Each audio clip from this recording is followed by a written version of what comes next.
Adapun pengembalian Ketua DPD PAN Kota Makassar, Hamzah Hamid mengklarifikasi adanya 6 figur yang telah gugur dari penjaringan PAN, yakni Wakil Ketua DPRD Sulsel Andi Rahmati Kadewi, Ketua DPRD Kota Makassar Faruk Mbeta, kader Gerindra Nunung Dasniar, Kepala Dinas Pendidikan Sulsel Irman Yasilimpo, Nasran Mone, dan Wakil Ketua Komisi A DPRD Sulsel Sri Rahmi. Adanya pengguguran tersebut dilandasi para kandidat tidak mengikuti mekanisme yang ada sebab menolak untuk disurvei setelah panitia penjaringan menyurati seluruh balon dan hanya 7 figur yang menyatakan siap untuk disurvei hingga batas pengambilan pernyataan kesiapan 11 Juli lalu. Ketujuh balon wali kota Makassar tersebut yakni Wali Kota Makassar Muhammad Ramdan Pomanto, Haris Yasin Limpo, Samsur Rizal, Andi Mustaman, Adi Rashid Ali, Iqbal Jalil, dan Hamzah Hamid.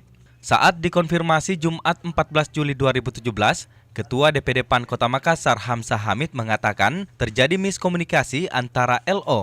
Setelah dikonfirmasi ternyata surat yang dikirim tim penjaringan PAN ke LO yang bersangkutan belum disampaikan ke kandidatnya, ini kesalahan LO masing-masing kandidat.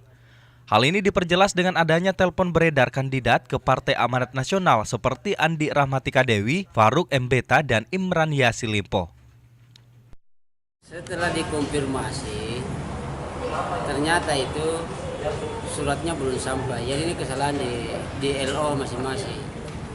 Nah, jadi anggapan kita ini surat tidak direspon karena kan suratnya itu terakhir tanggal 11. Nah, setelah dikonfirmasi, ternyata LO-nya yang belum sampaikan kepada masing-masing kandidat. Ini yang jadi makanya kan ya tetap kita ini membuka diri. Ya tidak bisa juga karena hanya persoalan keterlambatan itu yang menjadi alasan sehingga mereka digugurkan. Tetap kita buka.